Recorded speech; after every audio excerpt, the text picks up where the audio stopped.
প্রিয় ভাই বন্ধুরা, আসসালামু আলাইকুম। আমরা এই তো রাস্তা দিয়ে একটু হেঁটে যাচ্ছি, দেখি প্রতিমধ্যে যদি কারো কোনো ভাই সাক্ষাৎ হয় তাহলে ওনার সাথে আমরা একটু আলাপ করতে চাই, উনি একটু খোঁজখবর নিতে চাই যে উনি আসলে কি করে, কেমন আছে, খোঁজখবর। একজন লোক আসতে পেরেছি। আসসালামু আলাইকুম ভাই। ওয়ালাইকুম সালাম ভাই, ভালো আছেন?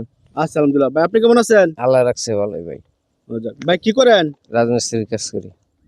এখন কই যাচ্ছেন ভাই? কাজে যাবো ভাই। ভাই যদি অনুমতি দেন ভাই, তিনটা প্রশ্ন আপনার করতে আমার পক্ষ থেকে, যদি উত্তর দিতে পারেন তাহলে আপনার জন্য সুন্দর একটা প্রাইজ আছে ভাই। প্রশ্ন করব? করেন, সমস্যা নেই। আচ্ছা, প্রথম প্রশ্নটা হলো, বাংলাদেশ স্বাধীন হয়েছে কত সালে বলুন তো দেখি? এটা বলতে পারলাম না ভাই। আচ্ছা।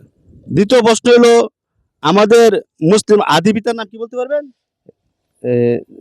কি জানি নামটা জানিস? আচ্ছা, তৃতীয় প্রশ্ন করি। তৃতীয় প্রশ্নটা হলো ভাই, আপনার এই যে আমাদের মুসলিম যে জাতির পিতা, মুসলিম জাতির পিতার নামটা কি বলতে পারেন? না তো ভাই। দেখেন, চেষ্টা করে বলতে পারেননি, অপশন কিন্তু লাস্ট। দেখেন, চিন্তা ভাবনা করে এটা বলতে পারলে কিন্তু পুরস্কার পেয়ে যাবেন। না, এটা বলতে পারলাম না, মনে নেই। একটু মনে করে দেখেন ভাই। ইলিয়াস নবী ইসলাম। ইব্রাহিম নবীর কথা বলছেন? জি। কারেক্ট আনসার ভাই। আপনি আমার পক্ষ থেকে এই যে পুরস্কার ভাই, দাঁড়ান দাঁড়ান দাঁড়ান ভাই, দাঁড়ান, আপনার তো পুরস্কার আছে তো। আপনারে আমার পক্ষ থেকে এতে সামান্য একটা পুরস্কার দিচ্ছি না। আপনি একটু পরে খুলে দেখেন না। আপনি আমার জন্য একটু দোয়া করেন ভাই, হ্যাঁ? কেমন? ইনশাল্লাহ।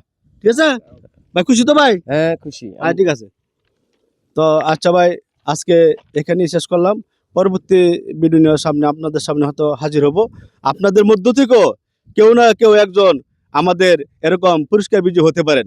আপনারা কিন্তু রেডি থাকেন। আল্লাহ হাফেজ।